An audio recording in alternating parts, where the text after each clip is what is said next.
with Coach Banks and then have players after that. Start with questions for Coach and get a mic.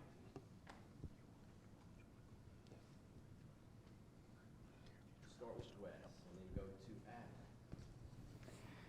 Tim, I guess after weeks and weeks of playing SEC games, you never really know exactly how your team's going to handle, a game like South Alabama so late in the schedule. It looked like the focus was pretty good on defense last week. Did you agree with that? Did you like the way the guys came out and played? Yeah, I was definitely proud of their approach. You talk a lot about, one game mentality, one snap mentality, and, sometimes it becomes just lip service, But I really thought our kids bought into it. They understand that, in this day and age, anybody can be beat. Everybody has good players, so to have an opportunity to play in Neyland, one last time in the evening, or at night, we really wanted to put on our best, give ourselves the best opportunity to be successful. And, those guys did it with their preparation and obviously how well they played on Saturday night. Adam, and then Rick in the back. Got a recruiting question. Obviously, when you're looking at high school kids, you're trying to project size and speed and how they grow into the frame and all that. What about when you're looking at portal guys or junior college guys? How different is the evaluation in looking at those guys? No, I would say it's still the same. Obviously when they're in high school, you're projecting, depending on what year he is, what his current university, if it's year 2, year 3 for him, there are certain expectations in terms of size and weight at that point. So, we obviously have, a particular size, metric that we use. And if they fit it, obviously that's great because you can kind of see them doing it. Obviously when they're in high school, you got to project will they get big enough, and then will they be able to handle the size difference to be able to still play with speed and pace. So, obviously a guy that's already done it at the size that you want is obviously super attractive, but so is obviously developing a young kid. So, it's kind of either or, to be quite honest with you. Rick in the back. Thank you. Coach, Saturday, of course, senior day. What are those seniors meant on your unit, number one? And could you speak to the one play in particular Theo Jackson made, where he's being locked up by one defender, and then the guy caught the ball and he was immediately on him? That was a nice play in the ballgame. Yeah, these seniors have been tremendous. Obviously we're a new staff coming in. These guys have done everything we've asked them to do. They've really honestly been a pleasure to work with. We really wish we could get those guys back. It's always special, senior night or senior day.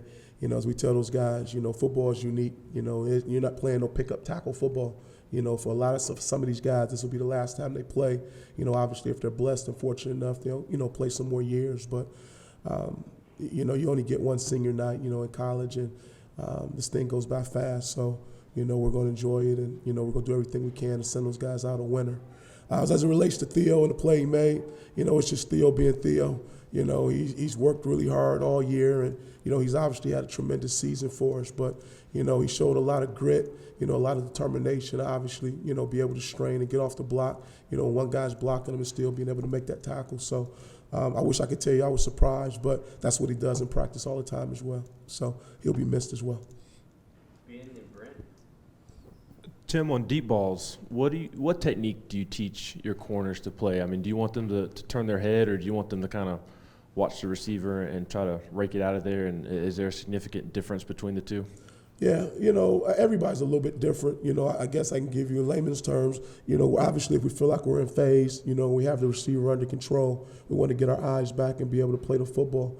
If we feel like we're losing control and we're trailing, then at that point you obviously want to play the hands and try to deflect the ball at that point. But, we talk a lot about having tools within your toolbox because every play is different. Sometimes you're in phase and you're in what we consider an alpha position. Sometimes you're not. But ultimately, if we're in an alpha position, we want to be able to get our eyes back and we want to be able to challenge the receiver and make a play on the football. Yeah. Some of your assistant coaches have talked about the need for guys to play smarter. Your effort has been good all year long, but looking for guys to play smarter. How much more savvy has your unit got throughout the season? Is your football IQ developed the way that you thought and wanted it to throughout this season? Well, as coaches, you're never satisfied. It's always more, that we can do to be better.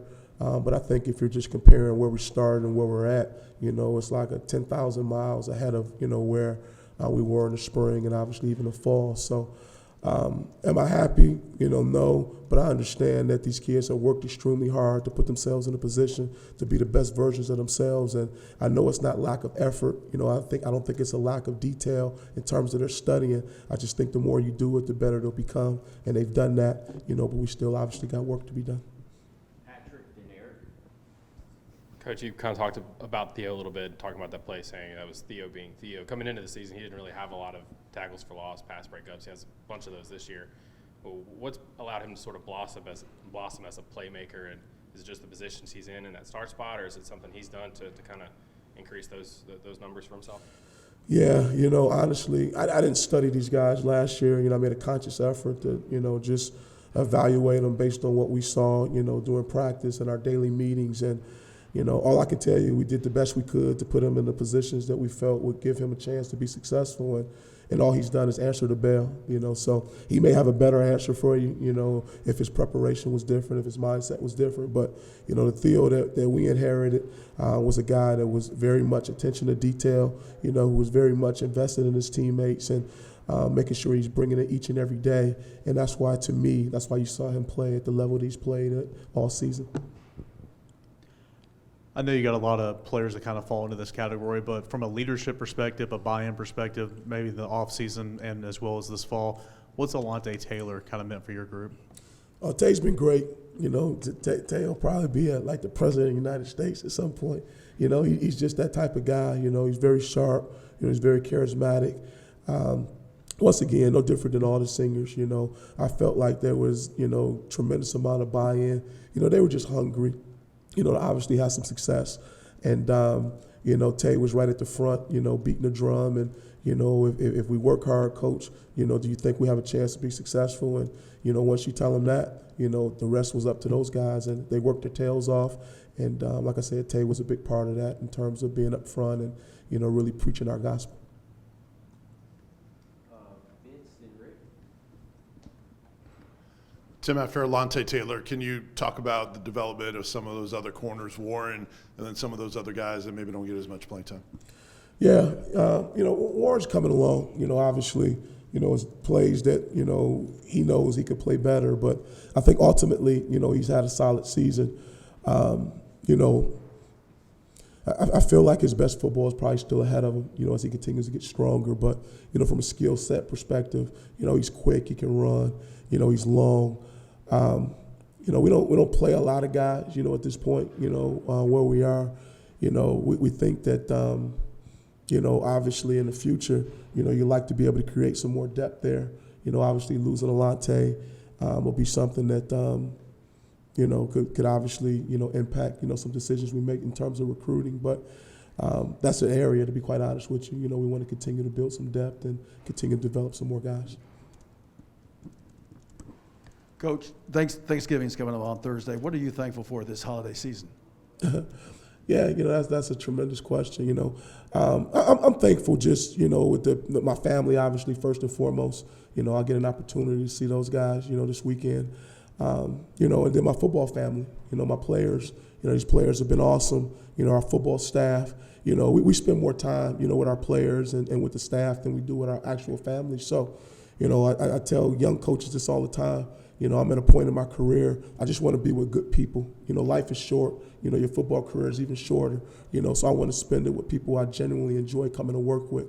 I can honestly say, from Coach Hype to the defensive staff, to our players, it's been tremendous. Even with the highs and obviously with the lows, it's just been a great opportunity to be here, and I'm very thankful for it. Patrick and Vince. Coach, another senior who's really played really well for you guys is Mathew Butler on your defensive line. What are you seeing from him in his play, and kind of what has he meant to that position group and to your defense as a whole? Yeah, Matt's been everything. I talked about Alontae being very vocal. Matt's not real vocal, but if you come out there and you watch him practice, we might as well be playing, one of our top SEC teams in practice because he goes 100 miles an hour. He's very about details, every rep, trying, hey, coach, how did I do? Was that right? Was that wrong? Here's a guy that, is a senior who's played a lot of football. Here's a guy that's having great success. And even in practice today, he's trying to get, immediate feedback on his technique and fundamentals. So, he's been tremendous in that way, that our young guys can watch how to me what a true pro looks like. Just goes about his business every single day. Doesn't have to say it because he walks it every day. So again, love to have him back. We're gonna miss him, but somebody's gonna be very fortunate, to get that guy on their roster. Tim, what do you see in Vanderbilt's offense? Yeah, the quarterback, has really been a tremendous difference in my mind. He's given those guys, a chance to extend a lot of plays. They're running option a bunch, which puts a lot of stress on the defense, and then that vaunted, quarterback draw that everybody seems to be running this year. So, anytime the quarterback is, a live wire and able to extend plays is always an issue, and then you combine that with them just having, a pretty good surrounding cast of receivers that are long, physical, backs that aren't necessarily real big, but, have some twitch, and can get vertical on you. So, it'll be a great challenge for us. I don't think their record really speaks to how well those guys have really played. They've been in a lot of games. So our guys understand that, for us to be successful, we're going to have to be playing at a high level. Tim, I know football can be a sport where you kind of get bogged down in the everyday, looking at directly what's in front of you, this play, this opponent this week. How tough is it sometimes to take a step back and see how much better the defense has gotten since you've been here? Because you're always probably thinking about what's in front of you, but it seems like compared to what it could have looked like in the spring, it's significantly better than that. Yeah. Honestly, you don't, at least I don't, I have no idea, where we're ranked or any of that stuff, or, we kind of live and die with, next game, next play. Obviously once the season is over, we'll have a deep dive and, obviously, celebrate some of the victories and obviously figure out how we can be better in some of the defeats, but at this point, it's really just a next game mentality, next play mentality. And hopefully when this thing is all said and done, it'll be more things to be proud of than not. Anything else for Coach? You've said you're not a big numbers or stats guy. Are there a few stats that you really do believe in that lead to winning? And then what are maybe a couple, if any, that you think are really overrated?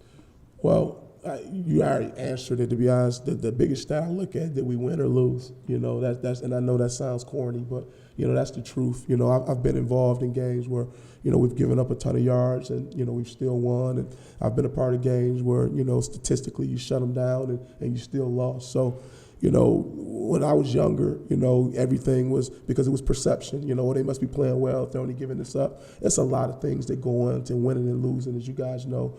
Field position. How many snaps did you play? Where were you? Turnovers. I mean, if there was one metric, everybody would use it to be successful.